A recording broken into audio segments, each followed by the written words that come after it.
1917 au village de Dizi, au Mayumbe, dans la province du Bas-Congo, il fut inscrit au catéchuménat de la mission de Kizu, à 6 km de Tchela.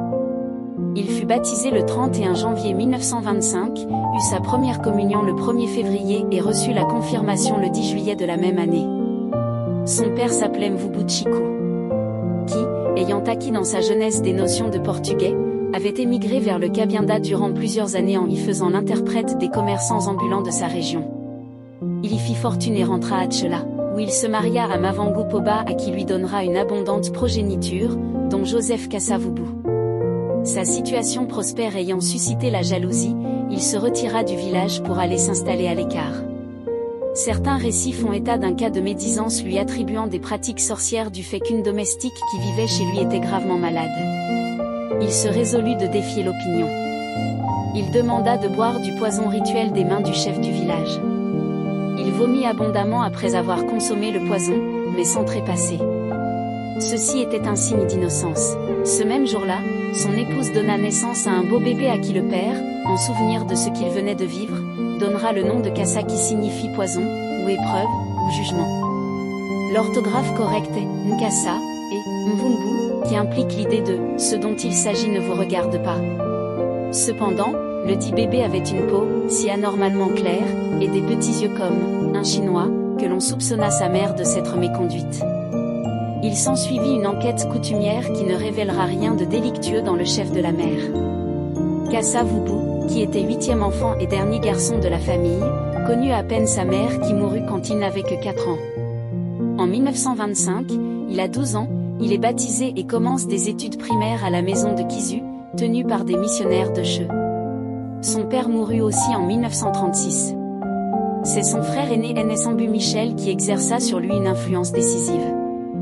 Il logea à la mission en 1927 pour y faire son école primaire par les premiers moniteurs noirs formés par les pères. Sur lui, on nota sa réserve, son intelligence, une pointe d'indépendance.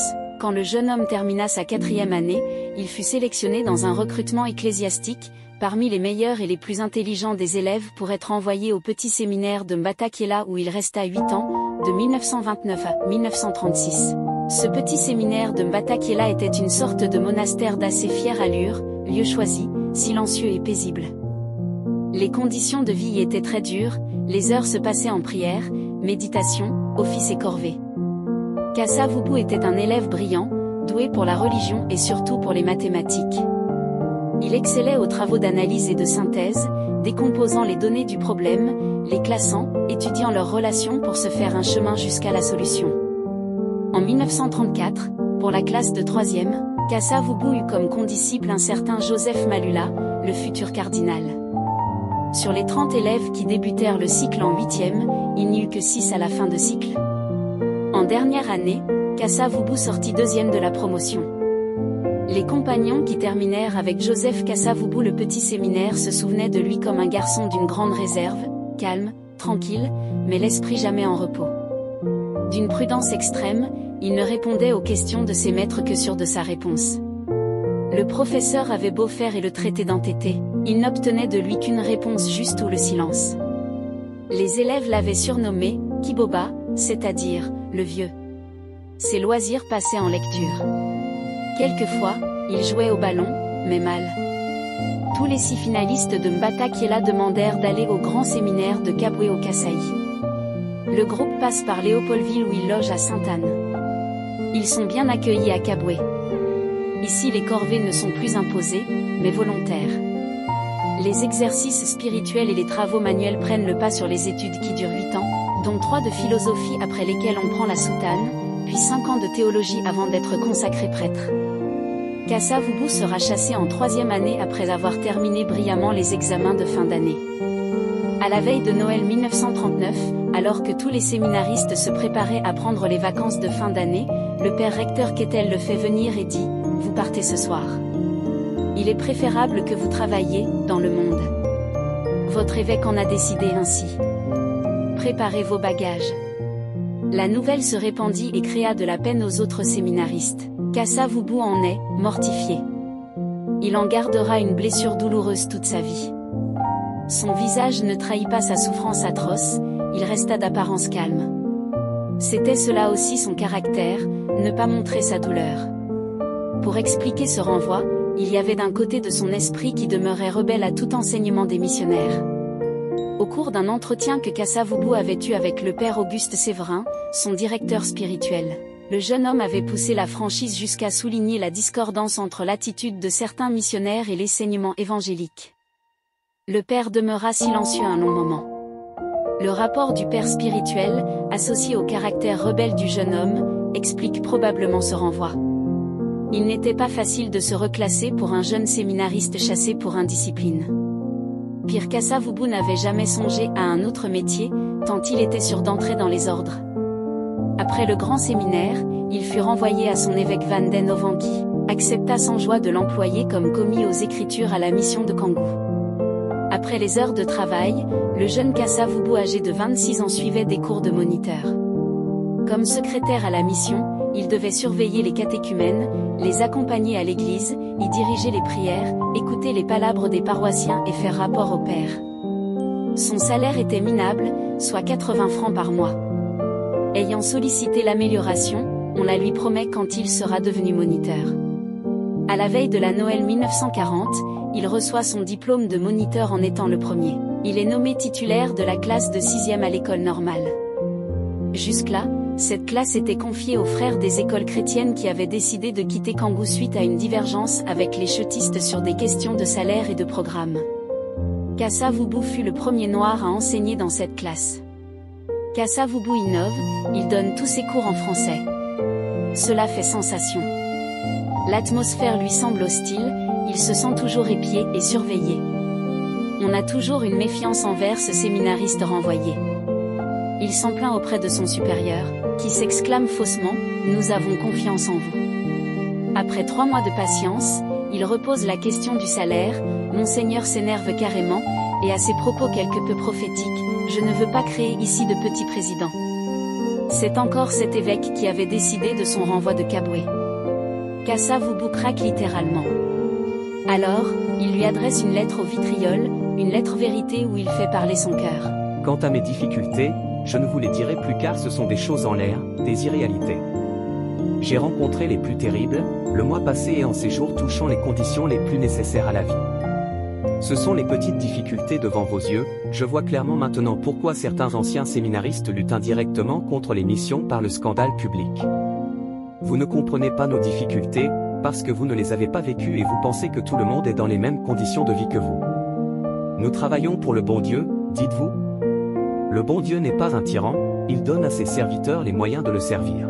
Il a tellement de projets, qu'après avoir travaillé un temps à la Société forestière et agricole du Mayumbe, Agrifor, il postule et obtient une place à l'administration centrale.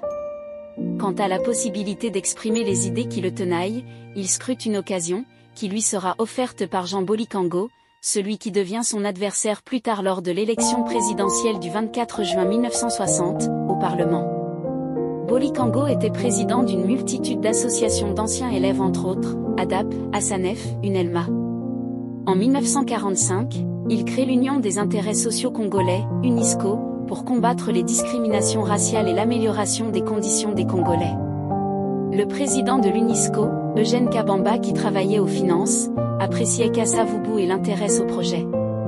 Kasavubu accepte et est vite adopté par Bolikango. Malheureusement, Kasavubu n'occupa aucune fonction dans une des associations d'anciens élèves, ce qui était la condition. Alors, Bolikango usa de son influence pour faire de Kasavubu le secrétaire général de l'ADAP en 1946. Sa première allocution ici, intitulée « Le droit du premier occupant », revendiquait pour les Congolais la reconnaissance de leurs droits sur le sol. Joseph Kasavubu y développait l'idée que le sol du Congo appartenait aux premiers occupants, c'est-à-dire aux Congolais, et qu'il devait par conséquent leur être rendu. Un discours politique jugé, prématurément révolutionnaire, et qui était précurseur de la lutte pour l'indépendance. Ce discours, pour le moins, très osé fut très mal vu par l'administration. C'était une bombe, à l'époque. Les autres membres de l'UNISCO s'en désolidarisèrent. Les mentalités n'étaient pas encore prêtes pour l'action de libération. Kasavubu écrit dans plusieurs périodiques de l'époque. Cela fait déjà sa renommée. Mais il attend, il épie le moment où il pourra entreprendre une action publique, décisive et radicale, le premier signe sera son élection à la présidence de l'Abaco le 21 mars 1954. L'Abaco fut créé en 1949 par Edmond Nzeza-Nandu, pour unifier, conserver et perfectionner la langue kikongo. Il tenait énormément à la survie du journal Congo Diangunga dont les cotisations des membres servaient à la réalisation. Nzeza-Nandu était associé au père jésuite dans l'œuvre de l'Abaco, surtout du journal en la personne du RP Van Wing. Cette présence ecclésiastique répugnait Kassa-Vubu au plus haut point. Ainsi, il n'en fut jamais membre sous la présidence de Nzeza-Nandu. Au lieu d'être unificateur, ce dernier eut des élans divisionnistes, en plus il n'organisa jamais l'Abaco, se préoccupant beaucoup de renouveler le bureau. La réunion extraordinaire se tient le 21 mars 1954 au stade Reine Astrid, stade du 24 novembre. Kassa-Vubu y vient pour la première fois, il était assis au fond de la salle, mêlé à la foule. Nzeza-Nandu dépose sa démission pour se consacrer au journal. Kassa-Vubu est proposé à la présidence sous un tonnerre d'applaudissements. Lui-même ne s'y attendait pas, ce choix avait deux explications. D'abord il existait à l'Abaco une divergence entre les Bantandous, groupe de Nzeza-Nandu et les Bandibou, groupe auquel appartenaient des membres influents du comité Abaco, tels Pierre Canon et Simon Tezo. Alors l'on fit appel à un Muyombe qui avait une forte personnalité et un grand caractère. Kassa-Vubu commença à donner à l'Abaco des bases solides, d'en assurer une expansion numérique, d'en faire un puissant instrument politique.